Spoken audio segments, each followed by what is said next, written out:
बांग्लादेश में हमारे हिंदू भाइयों पर किसी भी प्रकार की कोई क्रूरता, अत्याचार, जुल्म, ज्यादती ना हो। चाहे वहाँ पर हमारे हिंदू भाई हैं जो व्यापार कर रहे हैं, या जो हमारे वहाँ पर हिंदू मंदिर हैं, या हमारे भारतीय वहाँ पर जो नागरिक रह रहे हैं, उनके साथ किसी प्रकार की कोई नाइंसाफ़ी ना हो। इसके लिए पूरे देश को एकजुट रहना होगा।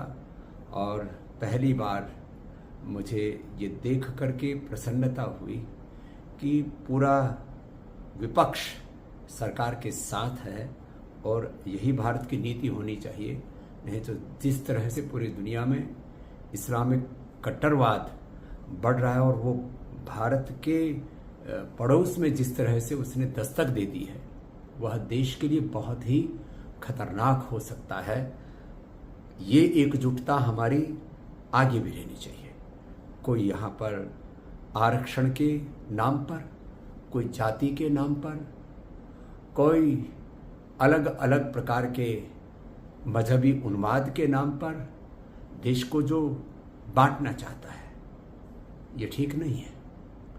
इसलिए हमारी भारत की राजनीति मुद्दों पर केंद्रित हो, उसमें जाति, उसमें संविधान, उसमें आरक्षण, उसमें अलग अलग प्रकार के मजहबी उन्माद, जातीय उन्माद, भाषाई उन्माद, तमाम तरह के प्रांतीय उन्माद, इन सब उन्मादों से परे केवल विकास के आधार पर और 2047 तक भारत को विश्व की आर्थिक, सामरिक, सामाजिक, आध्यात्मिक महाशक्ति हम कैसे बनाएं, इस पर यदि पूरा देश एकजुट होकर के आगे बढ़ेगा, तब हम अपने पड़ोसियों के साथ में भी ताकत से खड़े हो पाएंगे, और पूरी दुनिया के सामने भी भारत एक शक्तिशाली राष्ट्र के रूप में उभर पाएगा।